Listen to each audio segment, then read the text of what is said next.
Bonjour les amis, extrêmement heureux comme d'habitude de vous retrouver pour cette nouvelle pensée du jour. Aujourd'hui, j'aimerais aborder un sujet avec vous, messieurs, puisque c'est une semaine dédiée aux hommes, mais les femmes sont pas loin, elles écoutent également. Mais j'aimerais vous demander, est-ce que vous savez, est-ce que vous connaissez votre place au sein de votre foyer? J'ai eu l'occasion de discuter avec de nombreux hommes, d'écouter aussi des discussions.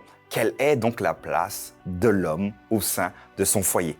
Dites-moi ce que vous en pensez dans le chat.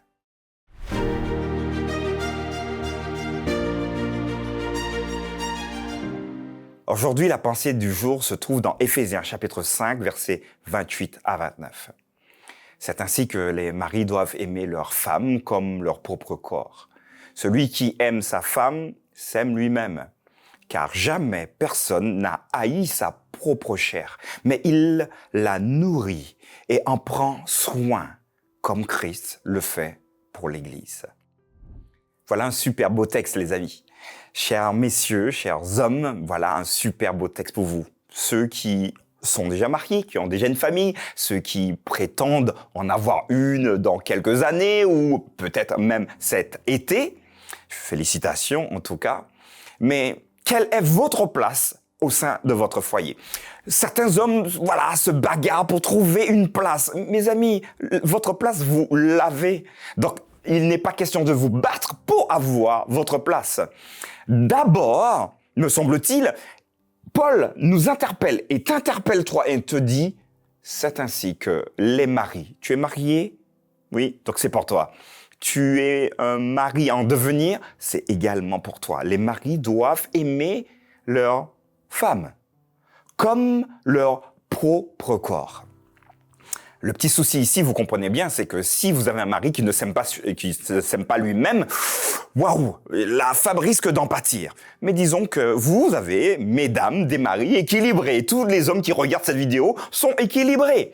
Et donc, du coup, ils vont faire le nécessaire, comme Paul nous invite à le faire, à vous aimer, vous, mesdames, comme leur propre corps.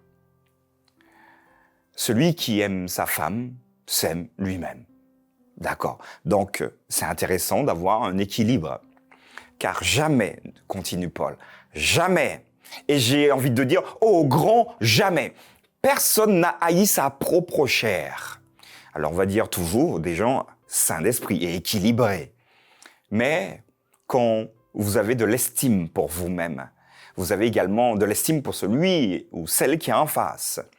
Mais il la nourrit, donc il nourrit sa propre chair, il la nourrit et en prend soin. Et pas de n'importe quelle façon, pas comme X ou Y m'a dit, pas comme j'ai vu à la télé, mais il va en prendre soin comme le Christ le fait pour l'Église. Une très belle métaphore ici qui met finalement en valeur le Christ et l'Église. Le Christ, c'est le mari, vous et moi, messieurs, et la femme, c'est l'Église. Qu'est-ce que le Christ va faire? Qu'on continue les lettres de Paul, c'est clair.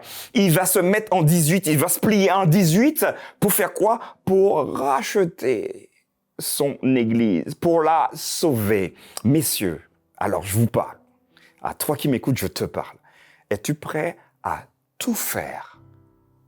À tout faire pour donner à celle qui est en face le nécessaire pour qu'elle puisse vivre pleinement dans la sérénité.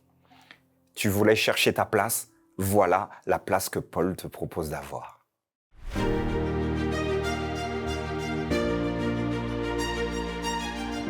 Ben voilà les amis, une belle perspective encore de Paul. Alors quand Paul il écrit c'est parfois impactant, ça fait parfois mal, mais ça nous interpelle à progresser. Ça interpelle également ceux qui sont des maris en devenir à pouvoir prendre les bonnes décisions aujourd'hui pour une réalisation future.